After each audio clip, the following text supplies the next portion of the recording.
नमस्कार दोस्तों, मैं अभिजीत आपका बहुत बहुत स्वागत करता हूँ हमारे यूट्यूब चैनल मास्टर माई टेक में। दोस्तों, हमारी जो कार होती है उसमें एक प्रॉब्लम रहता है। जब हमारी कार हाई स्पीड पे होती है, लगभग 80 से 100 की स्पीड में होती है, और जब हम थोड़ा सा हमारा जो ब्रेक है वो प्रेस करते हैं तो ब्रेक पैडल है हमारा वो वाइब्रेट करने लगता है। और इस प्रॉब्लम में क्या होता है, हमारी जो ब्रेक पैड्स है ये जल्दी ख़राब होने लगते हैं। तो ये जो प्रॉब्लम रहता है ये असल में प्रॉब्लम रहता है हमारे ब्रेक डिश का या फिर ब्रेक रोटर्स का। जब हमारे ब्रेक रोटर्स ख़राब हो जाते हैं तो ये दिक्कत आने लगती है। तो ये वॉक्सवैगन की पोलो है, लेकिन जितनी भी डिस्क ब्रेक वाली कार्स है उसमें सेम प्रॉब्लम रहता है ये वाला, ठीक है। और इसके रोटर्स की या फिर डिस्क की हालत देखोगे तो ये देखो पूरा मतलब रस्टी होके पूरा खड्डा खड्डा आ गया है इसमें। ये देखो इसमें भी आ गया है, देखो। तो इसमें क्या होता है, जब इसका अनइवन वेयर हो जाता है और इसका जो बैलेंस है वो बिगड़ जाता है, तो हम जब ब्रेक प्रेस करते हैं तो हमारा जो ब्रेक है वो थोड़ा वाइब्रेट होने लगता है। तो इसमें क्या है, हमें मतलब जो कार चलाने का कॉन्फिडेंस है वो कम होता है हमारा। और जो डिस्क ब्रेक के जो पैड होते हैं तो वो भी जल्दी ख़राब होने लगते हैं, क्योंकि ये सब रब होता है, पूरा रब हो गया सर पे। तो जाहिर सी बात है कि हमारे जो ब्रेक पैड है वो ज़्यादा घिसेंगे, क्योंकि रब सर पे जब होता है तब उसमें फ्रिक्शन भी बहुत ज़्यादा होने लगता है।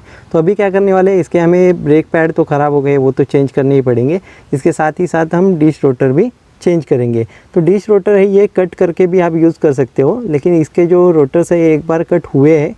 और वॉक्सवैगन की कार में एक बार ही ज़्यादा होता है, एक बार ही आप कट करके यूज़ कर सकते हो। इसके बाद आपको नए डालने पड़ते हैं। और आपकी कार आप रेगुलर चलाते हो तो मेरा सजेशन ये रहेगा कि नया ही डालो। कट करना है तो सिर्फ एक ही बार कट करके यूज़ कर सकते हो, ठीक है। तो सबसे पहले क्या करना पड़ेगा, ये जो डिस्क ब्रेक घिसे है तो हमारा जो सिलेंडर है वो भी आगे आ गया है। तो इसमें स्क्रू ड्राइवर डाल के वो मैं उसकी लास्ट पोजीशन है उस पर ले चलता हूँ। ये देखो ये गया उधर तक। इससे क्या है, हमारे जो नए डिस्क पैड है वो लगाने में हमें हेल्प होगी और इजीली लग जाएगी। तो इसके पीछे 12 नंबर के जो बोल्ट है, रेगुलर कार्स में 12 नंबर के होते हैं, जितने भी कार्स है उनमें से ज़्यादा से कार में। तो 12 नंबर के जो दोनों बोल्ट हैं हमारे कैलिबर पिन के वो निकाल दिए। वो निकालोगे तो हमारा जो ब्रेक कैलिबर है एकदम इजीली बाहर आ जाएगा, ठीक है। ये आने के बाद अब जो हमारी ब्रेक पैड है उसको निकाल सकते हो। तो ये जो डिश है या फिर कैलिबर है ये ख़राब क्यों होता है, बहुत सी बार आपकी कार अगर जगह पे खड़ी रहती है, बारिश में वगैरह जगह पे खड़ी रहती है, ज़्यादा यूज़ नहीं करते तो ये ख़राब हो जाती है। दूसरा कारण होता है आपका ब्रेक पैड पूरा मतलब घिस गया और ये जो मेटल का पार्ट है उसके कांटेक्ट में हमारी डिश आ गई या फिर रोटर आ गया तो ये ख़राब होती है। तो यही कारण होते हैं इसके। तो ये जो डिस्क ब्रेक के डिस्क पैड देखोगे वो भी मतलब पूरी तरह मतलब 5% ही बाकी रह गए, पूरी तरह ख़राब हो गए, ठीक है। तो इसके बाद हमें ये जो स्क्रू है छोटा वो निकालना है। तो ये आपको गियर में डाल के गाड़ी या फिर इस तरह स्क्रू ड्राइवर फंसा के घुमाना पड़ता है। ये देखो इजीली आ जाता है, वैसा मतलब ज़्यादा टाइट रहता नहीं। तो ये मैंने पूरा लूज़ करके लिया और अभी ये निकल लेगा, ठीक है। इसके साथ साथ हमारे जो ब्रेक पैड का सपोर्ट है वो भी निकालना पड़ेगा हमें।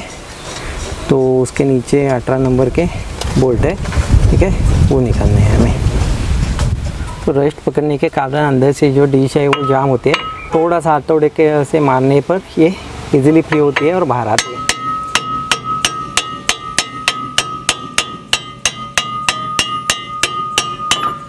ये देखो ये हमारी पुरानी जो डिश है या फिर रोटर है ये बाहर आ गया है।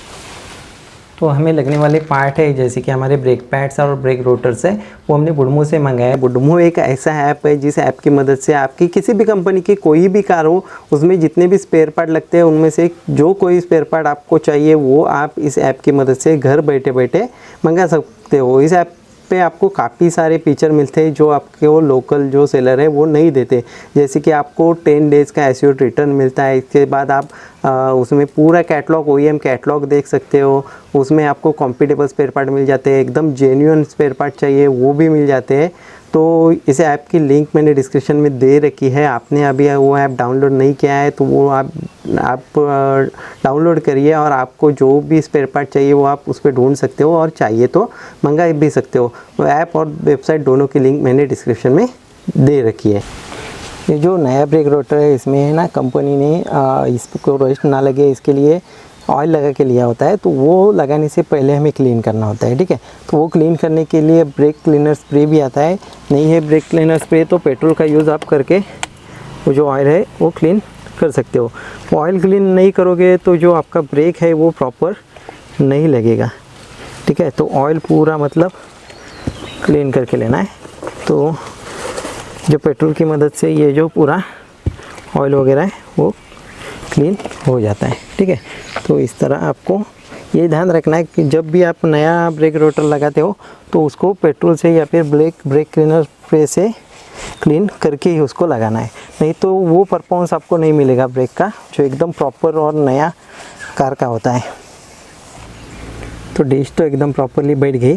तो हमें अभी ब्रेक पैड चेंज करने हैं और ब्रेक पैड चेंज करते समय आपको ध्यान रखना है तो ब्रेक कैलिपर की पिन होती है उसमें हमें थोड़ा सा ग्रीस लगाना होता है जब भी हम ब्रेक खोलते हैं। तो इसे ग्रीस लगाते हो तो एकदम प्रॉपरली जो हमारा ब्रेक है वो काम करता है। तो ये जो सपोर्ट है ब्रेक पैड का वो भी लगा दिया है हमने, ठीक है। अब हम इसमें ब्रेक पैड लगाएंगे, ठीक है। तो ब्रेक पैड लगाने के बाद आपको जो कैलिबर है हमारा ब्रेक का वो लगाना होता है, ठीक है। तो हमने उसको अंदर प्रेस करके लिया था लेकिन थोड़ा कम हो गया, ठीक है। फिर आपको इस तरह स्क्रू ड्राइवर डाल के खींचना पड़ता है। ये देखो अभी अंदर गया पूरा, ठीक है। और अभी ये कैलिपर पिन थोड़ी प्रेस करके ये प्रॉपरली बिठाना होता है। ये देखो ये प्रॉपरली बैठ गया। अब जो कैलिपर पिन के बोल्ट है वो लगा देंगे हम, ठीक है। तो इतना इजीली हमारा जो डिश रोटर का चेंजिंग का काम था और ब्रेक पैड चेंजिंग का काम है ये कंप्लीट हो गया है, ठीक है। तो ये तो एक साइड का हुआ। तो सेम जैसा हमने इस साइड में किया उसी तरह हम उस साइड में भी करेंगे हम। तो इस तरह जो हमारे जो रोटर्स है वो ख़राब रोटर इस तरह पहचाने जाते हैं जब हमारा ब्रेक पैडल वाइब्रेट होना चालू हो या फिर इसमें आपको रफ सरफेस या फिर थोड़ा खड्डा दिखे तो आपको समझ जाना है कि आपके जो रोटर्स है वो ख़राब हो गए, तब आपको ये रोटर्स है ये चेंज करने पड़ते हैं। तो जैसे कि इस वीडियो में मैंने आपको पूरी प्रोसेस दिखाई जो ब्रेक रोटर्स है और ब्रेक पैड है किस तरह चेंज करने होते हैं और क्या क्या ध्यान रखना पड़ता है, जो ऑयल वगैरह आता है उसको कैसे क्लीन करना पड़ता है। तो आशा करता हूँ ये वीडियो आपको काफ़ी अच्छा लगा होगा। अगर वीडियो आपको अच्छा लगा तो प्लीज़ ये वीडियो लाइक कर दीजिए, अपने दोस्तों के साथ शेयर कर दीजिए और आप नए हो आपने हमारे चैनल अभी सब्सक्राइब नहीं किया है तो हमारे चैनल भी सब्सक्राइब कर दीजिए ताकि ऐसे ही नए वीडियो मैं आपके लिए बनाता रहता हूँ। ये वीडियो देखने के लिए और अपना कीमती समय देने के लिए आपका बहुत बहुत धन्यवाद।